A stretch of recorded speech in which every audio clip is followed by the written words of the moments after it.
சாந்தாகாரம் புஜகசயனம் பத்தநாபம் சுரேஷம் விஸ்வாகாரம் ககனசதிஷம் மேகவர்ணம் சுபாங்கம் லக்ஷ்மீகாந்தம் கமலநயனம் யோகீகிருத்யானகம்யம் வந்தே விஷ்ணும் பவபயகரம் சர்வலோகைகநாதம்.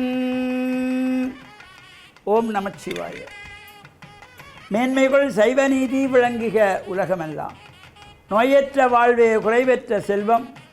அந்த நோய் நொடி இல்லாத வாழ்வு இந்த உலக மக்கள் எல்லோரும் வாழ வேண்டும் என்று கலியுகத்தின் காந்தமலை ஜோதியாகிய சபரிமலை சுவாமி ஐயப்பனுடைய திருவடிகளை சிறந்தாழ்த்தி டான் தமிழொலி ஓம் தொலைக்காட்சி நேயர்கள் அனைவருக்கும் சர்வதேச இந்து மத குருபீடம் அகில இலங்கை சபரிமலை ஸ்ரீ சாஸ்தாபுரத்தின் சார்பில் இனிய வணக்கங்களும் நல்லாசிகளும். இன்றும் மங்களகரமான விஸ்வாவசு வருஷம் வைகாசி மாதம் 9ஆம் நாள் 23/5/2025 வெள்ளிக்கிழமை. இன்று மலர்ந்திருக்கின்ற இன்றைய பொழுதும் நம் எல்லோருடைய வாழ்விலும் எல்லா விதமான சிறப்புகளும் வெற்றிகளும் கிடைக்க வேண்டும் இறைவனை பிரார்த்தித்து இன்று சுக்கிரவாரம் என்கின்ற வெள்ளிக்கிழமை, அத்தோடு காத்தல் கடவுளாகிய மகாவிஷ்ணுவை வேண்டி வழிபாடு செய்கின்ற ஏகாதசி விரதம். இது ஒவ்வொரு மாதங்களும் இந்த வளர்ப்புறை தேய்புறை என்கின்ற வகையிலே இந்த ஏகாதசி வரும்.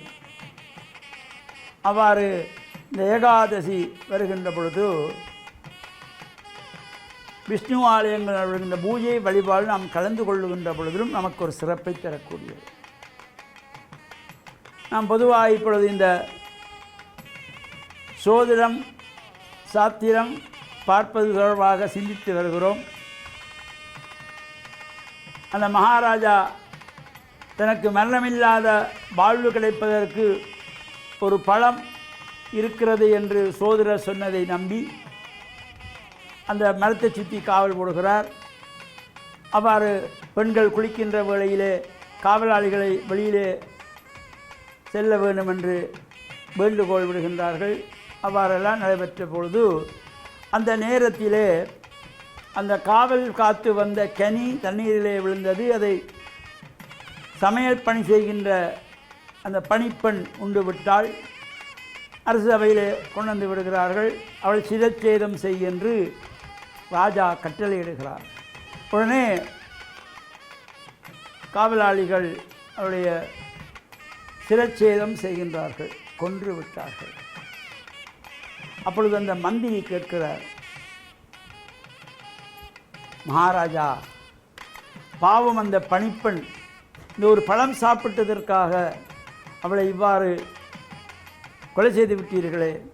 அது ஒன்றும் அறியாத ஒரு ஏழை பெண்,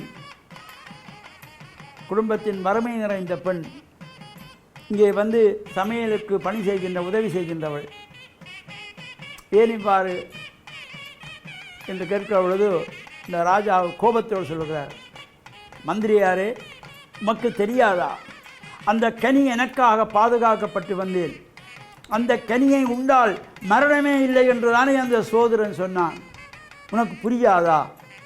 அதனாலே தான் அந்த பணிப்பெண் உண்டதினாலே அவளை கொலை செய்ய சொன்னேன், அவளுக்கு மரண தண்டனை கொடுத்தேன்.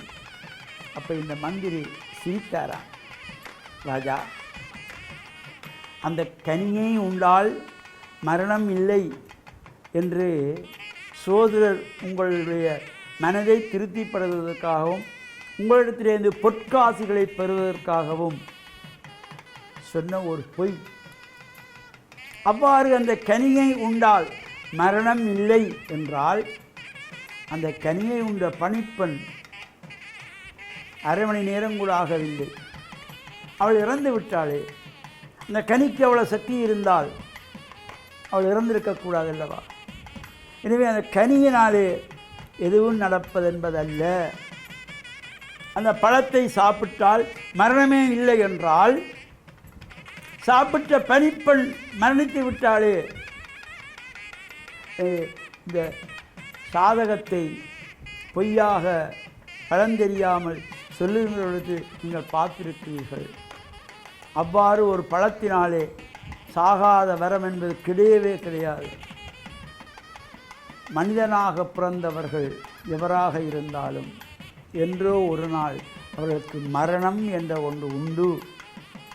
இது அவ்வாறு ஒரு பழத்தினாலே மரணம் ஏற்படாது என்று அந்த சாதகன் சொன்னதினாலே நீங்கள் அதை நம்பிவிட்டீர்கள்.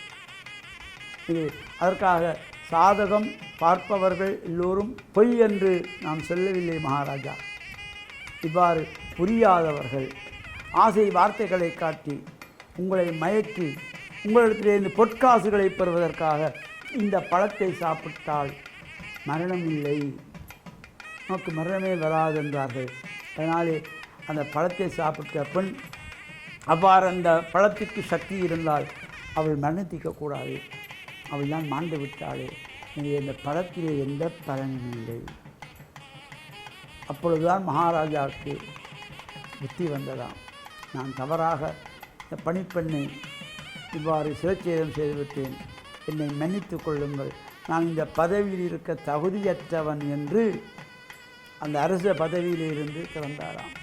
இவ்வாறு நல்ல சிந்தனையெல்லாம் நமக்கு வர வேண்டும். யாரோ ஒன்றை சொல்லுகிறார்கள் என்பதற்காக ஒரு பழத்தை சாப்பிட்டால் மரணமில்லை. அதே போல் இன்னும் சில பேர் இப்போ இந்த பொதுசேன ஊடகங்கள் கையடக்க தொலைபேசியிலே வளரும்.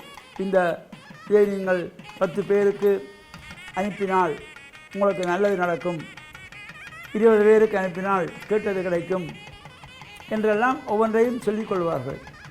அது நம்பிக்கையோடு செய்கின்றவர்களும் உண்டு, விரும்புகின்றவர்கள் செய்யலாம்.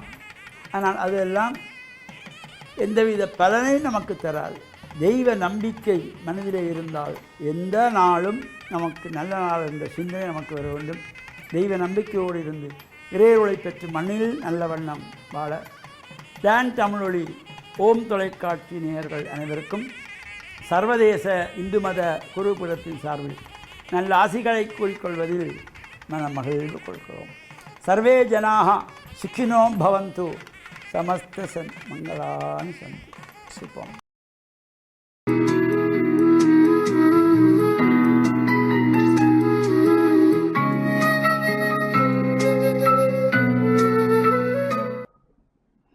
இறை இயேசுவில் என் அன்பு நெஞ்சங்களே, கிறிஸ்தவ நற்சிந்தனை வேளையில் உங்களை சந்திப்பதிலே எனக்கு மிக்க மகிழ்ச்சி.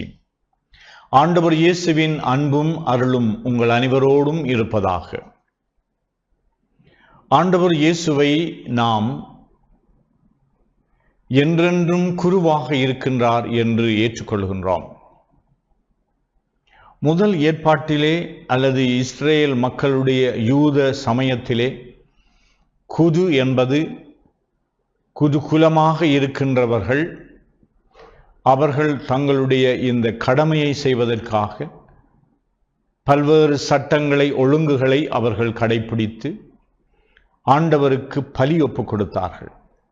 மக்கள் சார்பாக இடைநிலையாளர்களாக இருந்து மிருகங்களை வெட்டி இரத்தத்தை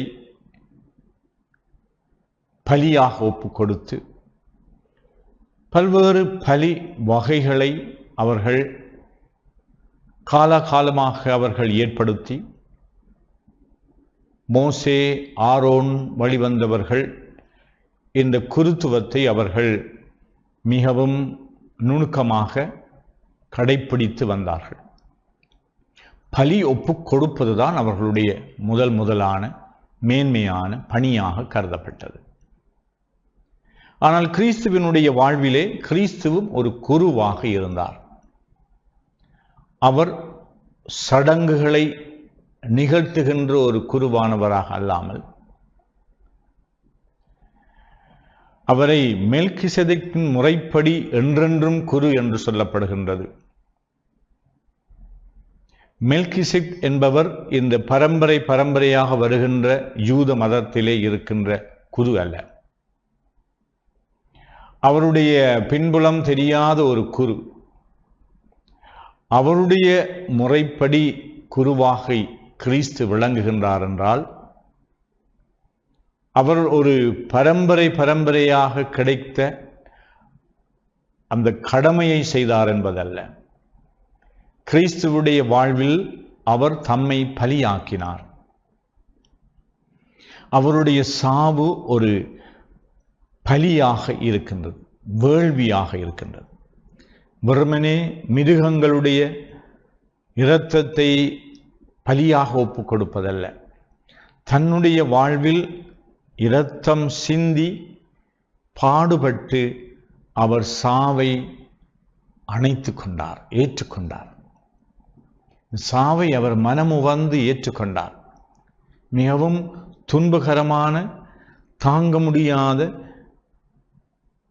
வேதனைக்கு உட்படுத்தப்பட்ட இந்த சாவு, அவருடைய சாவு என்பது அவர் குற்றமற்றவராக இருந்தும் குற்றவாளியாக கொலை செய்யப்படுகின்றார்.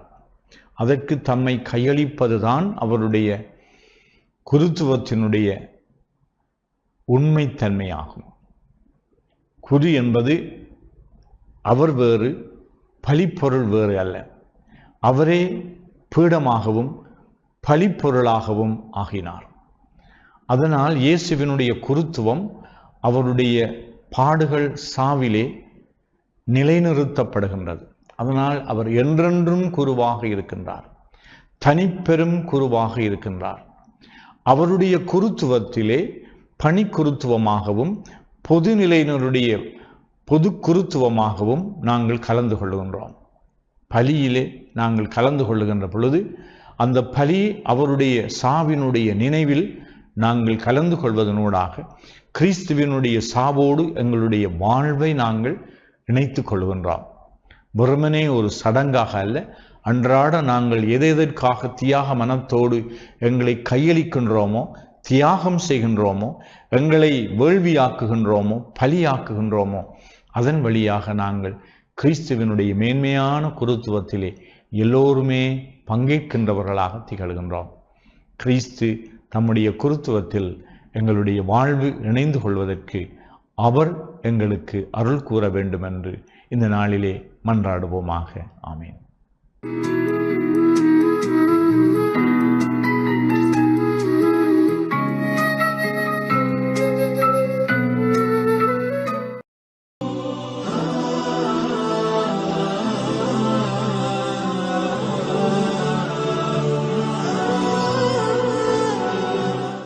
அல்ஹம்துலில்லாஹி ரப்பில் ஆலமீன் வஸ்ஸலாத்து வஸ்ஸலாம் அலா முஹம்மதின் ஸல்லல்லாஹு அலைஹி வஸல்லம் வ அலா ஆலிஹி வஸஹ்பிஹி அஜ்மஈன். அன்புள்ள நேயர்களே, இறை அடியார்களே, இன்றைய காலை பொழுதிலே உங்களை சந்திப்பதிலே நான் மகிழ்ச்சி அடைகிறேன். நான் இன்றைய நாளையிலே உங்களுக்கு நம்மை பெற்ற பெற்றோர்கள் சம்பந்தமான சில செய்திகளை சொல்லலாம் என நான் விரும்புகின்றேன். பெற்றோர்கள் என்போர் தமது பிள்ளைகளை பெற்றெடுத்து வளர்க்கின்ற காலத்திலே அவர்கள் மீது காட்டுகின்ற அந்த அன்புடைய அந்த ஆழத்தை நாம் ஒருபோதும் அளந்துவிட முடியாது. அவர்கள் தமது உயிரை விட, தமது சுகதுக்கங்களை விட இன்னும் அதிகபட்சமாக அந்த பிள்ளைகளை மதித்து நடக்கின்றவர்களாக நாம் பார்க்கின்றோம்.